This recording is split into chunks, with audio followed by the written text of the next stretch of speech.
சுவாமியே சரணமையப்பா. பள்ளி கட்டு சபரிமலைக்கு கல்லும் முள்ளும் காலுக்கு மெத்தை. சுவாமியே ஐயப்போ ஐயப்போ சுவாமியே. கார்த்திகை மாதம் மாலை அணிந்து நேர்த்தியாகவே விரதம் இருந்து பார்த்த சாரதியின் மைந்தனே உன்னை பார்க்க வேண்டியே தவம் இருந்து இருமுடி எடுத்து எருமேலி வந்து ஒரு மனதாகி பேட்டை துள்ளி அருமை நண்பராம் பாபரை தொழுது ஐயனின் அருள்மலையே ஏறிடுவார். சுவாமியே ஐயப்போ ஐயப்போ சுவாமியே. சுவாமியே சரணமையப்பா. சுவாமி சரணம். மேன்மைகள் சைவநீதி விளங்குக உலகமெல்லாம். நோயற்ற வாழ்வே குறைவற்ற செல்வம். அந்த நோய் நொடிகள் இல்லாத வாழ்வுக்கு இந்த உலக மக்கள் எல்லோரும் வாழ வேண்டும் என்று கலியுகத்தின் காந்தமலை ஜோதியாகிய சபரிமலை சுவாமி ஐயப்பனுடைய திருவடிகளை சிறந்தாழ்த்தி நேயர்கள் அனைவருக்கும் சர்வதேச இந்து மத குருபீடம் அகில இலங்கை சபரிமலை ஸ்ரீ சாஸ்தாபுரத்தின் சார்பில் இனிய வணக்கங்களும் நல்லாசிகளும். இப்பொழுது இந்த கார்த்திகை மாதத்திலே சபரிமலை சுவாமி ஐயப்பனுடைய விரதானுஷ்டானங்கள் பஜனைகள் 18ஆம் படி பூஜைகள் நடைபெற்று கொண்டிருக்கின்றன.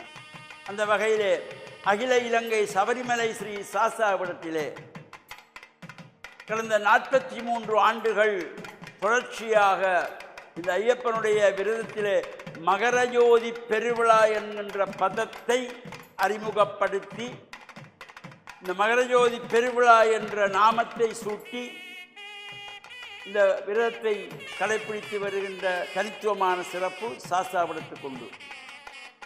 கடந்த 43 ஆண்டுகள் தொடர்ச்சியாக இந்த மாலை அணிந்து மலை யாத்திரை செல்லுகின்ற வகையிலே இதுவரையில் 7686 சாமிகளை மாலை அணிவித்து சபரிமலைக்கு கொண்டு சென்ற ஒரு சிறப்பு பெருமை சாஸ்தாபுரத்துக்கு உரிய தனித்துவமான ஒரு சிறப்பு.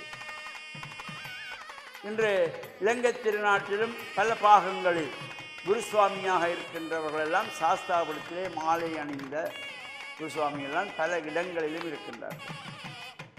அவ்வாறு அந்த சாஸ்தாபுரத்திலே இருந்து மாலை அணிந்த சுவாமிகள் வெளிநாடுகளிலே இன்று ஐயப்பனை வழிபாடுகள் செய்வதிலும் ஐயப்பனுக்கு ஆலயம் அமைத்து வழிபாடுகள் செய்கின்ற சிறப்போடும் கூடியவர்களாக இருக்கின்றார்கள்.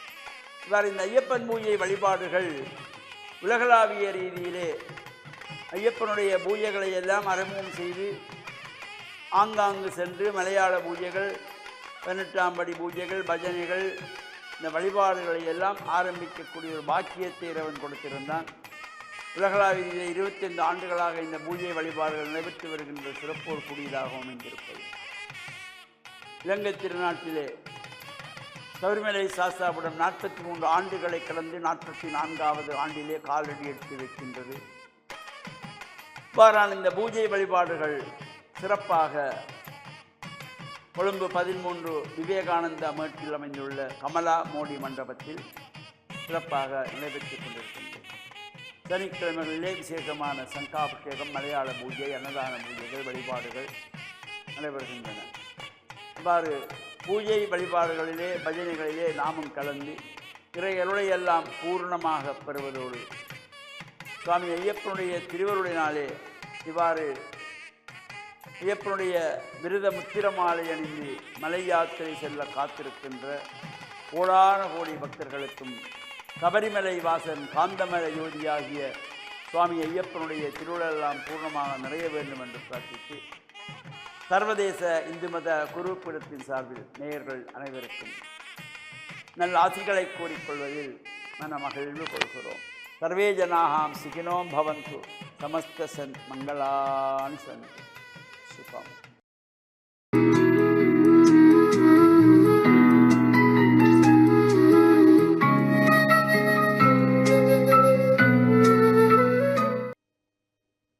இறை இயேசுவில் என் அன்பு நெஞ்சங்களே, கிறிஸ்தவ நற்சிந்தனை வேளையில் உங்களை சந்திப்பதிலே எனக்கு மிக்க மகிழ்ச்சி. ஆண்டவர் இயேசுவின் அன்பும் அருளும் உங்கள் அனைவரோடும் இருப்பதாக. இயேசு சந்தித்த பல மனிதர்கள். இந்த சந்திப்புகள் எப்படி இடம்பெற்றன என்று வேதநூல் அழகாக கூறுகின்றது.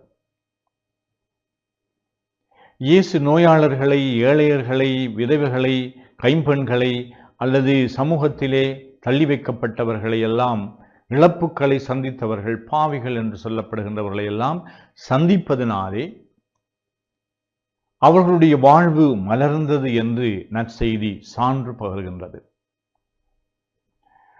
லூக்கா நற்செய்தியிலே சொல்லப்படுகின்ற ஒரு அழகான நிகழ்வு, இயேசுவினுடைய வாழ்வில் இடம்பெற்ற ஒரு திருப்பு முனையாக இடம்பெற்ற ஒரு நிகழ்வு.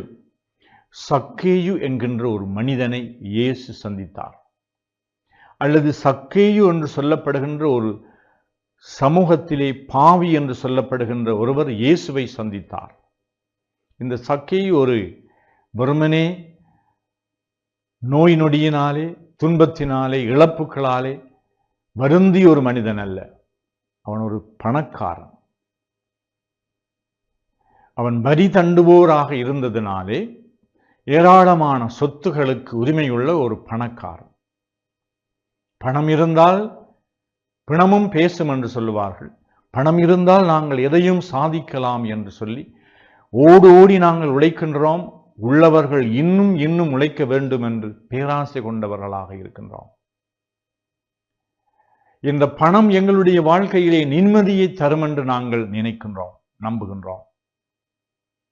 இந்த பணத்தை நாங்கள் உழைப்பதற்காக அநீதமான முறையிலே மற்றவர்களை சுரண்டி, ஏழையர்களுக்கு சம்பளம் கொடுக்காமல், மற்றவர்களிடம் களவெடுத்து, மற்றவர்களுடைய உரிமைகளை அபகரித்து, அவருடைய சொத்துக்களை நாங்கள் கள்ளத்தனமாக அபகரித்து, எங்களுடைய செல்வம், எங்களுக்கு இருக்கின்ற பணம், சொத்து பெருக வேண்டும் என்று நாங்கள் பல முயற்சிகளிலே இறங்குகின்றோம். ஆனால் இந்த சக்கை என்று அழைக்கப்பட்ட இந்த மனிதன் நிச்சயமாக அவன் பணக்காரனாக வந்ததற்கு காரணம், மக்களை அவன் சுரண்டினான், அவர்களுடைய சூறையாடினான், அநீதமான முறையிலே அவர்களிடமிருந்து பணத்தை பறித்தவன். ஆனால் அவனுடைய மனம் நிம்மதியாக இருக்கவில்லை. இந்த இயேசுவை சந்திக்க வேண்டும். இவர் ஒரு போதகராக இருக்கின்றார், ஏதோ நன்மையான காரியங்களை சொல்லிக் கொடுக்கின்றார். ஆனால் இவரை நான் அணுகுவது எனக்கு கஷ்டமாக இருக்கின்றது. அவனுடைய பாவ வாழ்வு அவனுக்குள்ளே ஒரு வெட்கத்தை ஏற்படுத்தியது, தயக்கத்தை ஏற்படுத்தியது. ஆனாலும் அவன் ஒரு சக்கேயு என்று சொல்லுகின்ற பொழுது குள்ளன் என்று சொல்லுகின்றார். அவனுடைய அந்த குள்ளத்தனம் அவனுடைய உடலில் அல்ல, அவனுடைய உள்ளத்திலே இருந்தது. ஆனால் அவனுடைய உள்ளத்திலே கடவுள் அவனுக்கு ஏற்றி வைத்த அந்த விளக்கு எரிந்து கொண்டிருந்தது. மனச்சாட்சியின் விளக்கு அவனுக்குள்ளே எரிந்து கொண்டிருந்தது. அவனுடைய உண்மை நிலையை அவனுக்கு சுட்டி காட்டிக் கொண்டிருந்தது. அதனால் இந்த இயேசுவை சந்திக்க வேண்டும் என்று மறைவாக ஒரு அத்தி மரத்திலே ஏறி அவன் காத்திருக்கின்றான். அவனுடைய இயக்கம், தேடல், காத்திருப்பு நிச்சயமாக ஒரு அருமையான சந்திப்பை, ஒரு திருப்பு முனையை அவனுடைய வாழ்க்கையிலே கொடுத்திருந்தது. இயேசுவை சந்தித்ததும் இயேசு அவனை அழைக்கின்றார். நான் உன்னுடைய வீட்டிற்கு வர வேண்டும், விருந்திலே நான் கலந்து கொள்ள வேண்டும், நான் உன்னோடு உட்கார்ந்து சாப்பிட வேண்டும். அதாவது அவன் அந்த பாவியினுடைய நிலைக்கு இயேசு இறங்குகின்றார். இயேசுவினுடைய இயல்பு அதுதான், அவருடைய நோக்கமே அதுதான். அப்பொழுது இந்த பாவி மனம் மாறுகின்றார். யாரையாவது ஏமாற்றி கவர்ந்திருந்தால் 4 மடங்காக திருப்பி கொடுக்கின்றேன், என்னுடைய உடைமைகளை விற்று ஏழைகளோடு பாதியை பகிர்ந்து கொள்கின்றேன். இப்படி அவன் தன்னுடைய மனமாற்றத்தினுடைய வெளிப்பாட்டை எடுத்து சொல்லுகின்றான். அப்பொழுது இயேசு கூறுகின்றார், இன்று இந்த வீட்டிற்கு மீட்பு உண்டாயிற்று. அவனுக்கு மட்டுமல்ல, அவனுடைய குடும்பத்தாருக்கும் மீட்பு உண்டாயிற்று. அங்கு ஒரு நிம்மதியான வாழ்வை அவன் ஏற்றுக்கொள்கின்றான். இயேசுவினுடைய ஒளி அவனுடைய உள்ளத்திலே பிரகாசிக்க தொடங்கிவிட்டது. இவ்வாறு எங்கள் ஒவ்வொருவரையும் இயேசு சந்திக்க வேண்டும். உண்மையாகவே சந்திப்பதற்கு எங்களுடைய உள்ளம் திறக்க வேண்டும். எங்களுடைய கடந்த கால வாழ்க்கையிலே நாங்கள் பிடித்து வைத்திருக்கின்ற இந்த தீமைகளை, அகங்காரங்களை, பிரிவினைகளை, போலியான வாழ்க்கையை நாங்கள் கை நகழ வேண்டும். ஆண்டவர் இயேசுவை சந்திப்பதற்கு நாங்கள் முயற்சி எடுக்க வேண்டும், தேட வேண்டும், ஆவல் கொள்ள வேண்டும். அப்படிப்பட்ட ஒரு தேடலிலே நீங்கள் ஒவ்வொருவரும் ஆண்டவர் இயேசுவினுடைய மீட்பை சந்திக்க வேண்டும் என்று உங்கள் அனைவருக்காகவும் வேண்டி நிற்கின்றேன். ஆமென்.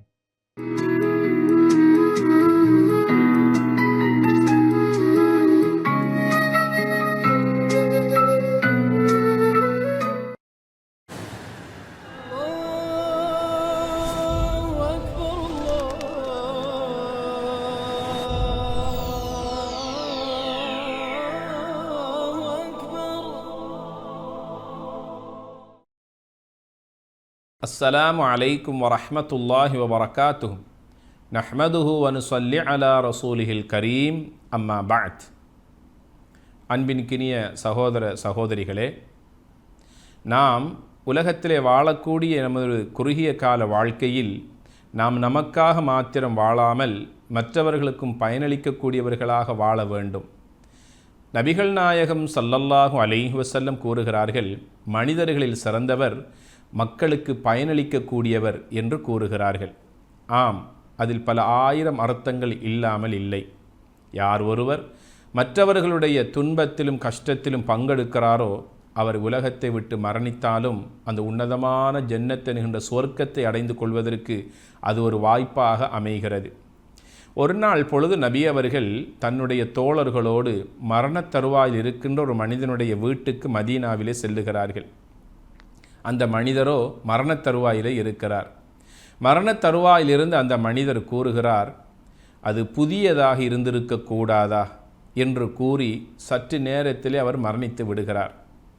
மரணத்தினுடைய தருவாயில் அவர் கூறி அந்த வார்த்தை சஹாபாக்களை சிந்திக்க தூண்டியது. சஹாபாக்கள் நபிகளாருடைய தோழர்களை அப்படியே சிந்திக்க தூண்டியது. அந்த மனிதனுடைய கடமைகளை செய்துவிட்டு நபி அவர்களும் தோழர்களும் அந்த இடத்திலிருந்து வெளியே வருகிறார்கள். அருமை தோழர்கள் நபிகளாரை சூழ்ந்து கொள்ளுகிறார்கள். நபியே நாயகமே, அந்த மனிதனுடைய மரணத் தருவாயிலே நாம் கலந்து கொண்ட நேரத்தில் மரணத் தருவாயில் உயிர் பிரிவதற்கு முன்னால் அந்த மனிதர் சொன்னாரே, அது புதியதாக இருந்திருக்க கூடாதா என்று சொன்னாரே, அதனுடைய அர்த்தம் நமக்கு புரியவில்லை நபியே நாயகமே.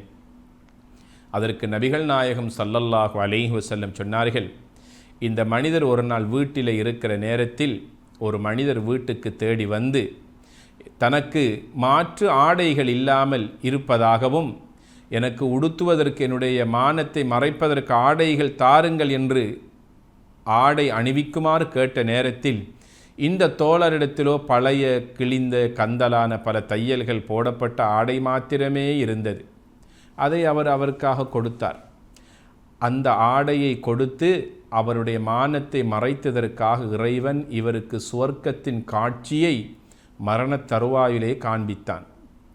அப்போது அந்த மரணத் தருவாயில் இருந்த மனிதர் இறைவனிடத்திலே கேட்டார், இறைவா, அழகிய சுவர்க்கத்தை நான் பார்க்கிறேன், இந்த சுவர்க்கம் மிக மிக அழகாகி இருக்கிறது, இது யாருக்குரியது என்று கேட்ட நேரத்தில் இறைவன் சொன்னான், இது உனக்குரியது தான்.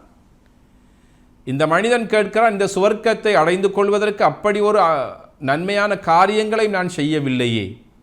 இறைவன் சொன்னான், என்னுடைய அடியார்களில் ஒரு அடியான் மாற்று ஆடை இல்லாமல் ஏங்கி தவித்த நேரத்தில் உன்னிடத்திலே இருந்த கந்தலான கிழிந்த தையல்கள் பல போடப்பட்ட ஆடையேனும் கொடுத்து அவனுடைய மானத்தை நீ மறைத்து காப்பாற்றினாயே, அதற்கு பகரமாக நான் உனக்கு சுவர்க்கத்தை தருகிறேன் என்று அந்த அழகிய சுவர்க்கத்தை மரண வேளையில் இறைவன் காட்டிய போதுதான் இந்த மனிதர் சொன்னார், நான் கொடுத்த ஆடை புதியதாக இருந்திருக்க கூடாதா என்று மரணத் தருவாயில் சொல்லி கவலைப்பட்டார் என நபிகள் நாயகம் ஸல்லல்லாஹு அலைஹி வஸல்லம் அவர்கள் கூறுகிறார்கள். ஆம், இல்லை என்று சொல்லவில்லை, இருப்பதை கொடுத்து மகிழ்ந்தார். அந்த பெருமகனாருக்கு இறைவன் கொடுத்த சன்மானத்தை பார்த்தீர்களா? எத்தனை ஏழைகள், எளியவர்கள், அனாதைகள், விதவைகள் இப்படியான பல தேவைகளோடு எங்களுடைய இல்லம் நாடி நாளாந்தம் வருகிறார்கள். எங்களுடைய தொழிலகங்களை நோக்கி வந்து செல்லுகிறார்கள். எங்களிடத்திலே மனம் விட்டு வெட்கம் விட்டு பல வார்த்தைகளை, பல அவர்களுடைய தேவைகளை கேட்கத்தானே செய்கிறார்கள். நாம் இயலுமான வரைக்கும் எங்களிடத்திலே உள்ளவற்றை நாம் அவர்களுக்கு கொடுத்து மகிழ வேண்டும். உதவி தேடி வருகின்றவர்களை விரட்டிவிடக்கூடாது. யாசகம் கேட்டு வருகின்றவர்களுடைய உள்ளத்தை புண்படுத்தி விடக்கூடாது. அவருடைய முகத்திலே நாம் பாய்ந்து அவர்களுடைய உள்ளத்தை தாக்கிவிடக்கூடாது. எங்களால் முடிந்த உதவிகளை செய்து அவர்களை வழி அனுப்பி வைப்போமையாக இருந்தால் நிச்சயமாக இறைவன் நம்முடைய உதவியைக் கண்டு சந்தோஷமடைவான். இறைவன் தந்த அருட்கடாச்சங்களிலிருந்து செலவழிக்குமாறு தானே இறைவன் எங்களை பார்த்து கட்டளையிடுகிறான். நாம் பிறந்து வருகின்ற நேரத்திலே ஒன்றும் இல்லாத வெறும் கையோடு அல்லவா பிறந்து வந்தோம்.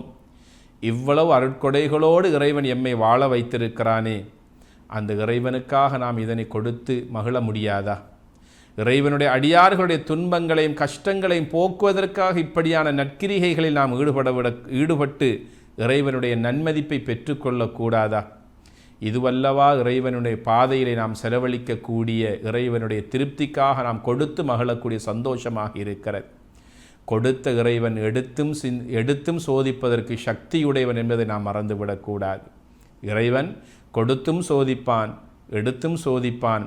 நாம் கொடுத்து மகிழக்கூடியவர்களாக இருப்போமையாக இருந்தால் நிச்சயமாக சத்தியமாக அந்த இறைவன் நமக்கு அள்ளித்தருவதில் கஞ்சத்தனம் அடைய மாட்டான். எல்லாம் வல்ல இறைவனின் அருளையும் அன்பையும் பெறுவோமாக. வஸ்ஸலாமு அலைக்கும் வரஹ்மத்துல்லாஹி வபரகாத்துஹு.